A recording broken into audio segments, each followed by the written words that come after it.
Mouvement roi de la musculation, le squat mérite bien 2 vidéos. Voici la première avec quelques exercices d'évolution sans barre pour amener progressivement la difficulté finalement suprême d'effectuer ce mouvement avec une barre olympique.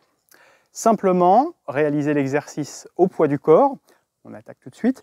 Les pieds sont écartés de la largeur du bassin.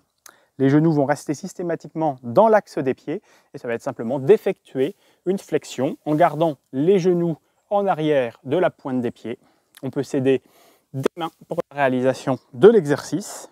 Le dos reste parfaitement droit. Les fessiers viennent vers l'arrière. Comme si on souhaitait, on peut pourquoi pas utiliser une chaise ou en l'occurrence ici un ballon pour s'imposer ou limiter une flexion. Venir là par exemple ici, effleurer le ballon et remonter.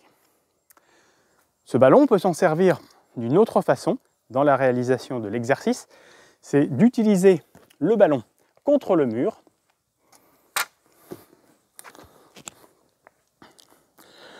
Le ballon vient ici se placer au niveau des fessiers et des masses lombaires. Les pieds donc sont écartés de la largeur du bassin et on vient réaliser le même exercice en gardant le dos solidement appuyé contre le ballon. Une variante un petit peu plus compliquée va être d'effectuer nos squats avec un bâton bras tendu au-dessus de la tête. Plus la prise sera large, plus ce sera facile à réaliser et plus ce sera également facile pour les épaules. Squat bras tendu ou flexion d'arraché. Et le même mouvement en gardant idéalement les bras dans l'alignement du buste. Ici, un mouvement un peu plus technique qui va également travailler sur le placement des épaules. Des variantes maintenant de ce squat avec charge additionnelle va être de prendre ici un haltère qu'on va venir placer devant au niveau de la clavicule, les coudes proches du corps. Mouvement qu'on appelle le goblet squat qu'on peut également réaliser avec un kettlebell. La réalisation de l'exercice également du squat avec les haltères. On va amener sur le côté des cuisses. Le dos reste parfaitement droit, le regard en face.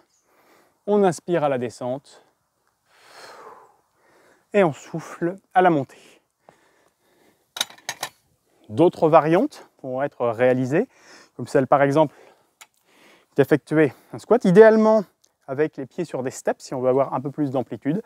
Le poids ici devant entre les mains, on descend au niveau du sol ou proche du sol et on remonte.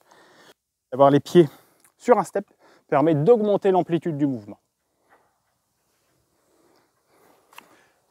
Variante également au niveau de l'écartement des pieds. Un squat avec les pieds plus larges, ici, favorisera le travail plus intense au niveau des adducteurs. Voici quelques variantes à faire, à maîtriser, avant de passer au mouvement du squat libre avec barre. Top!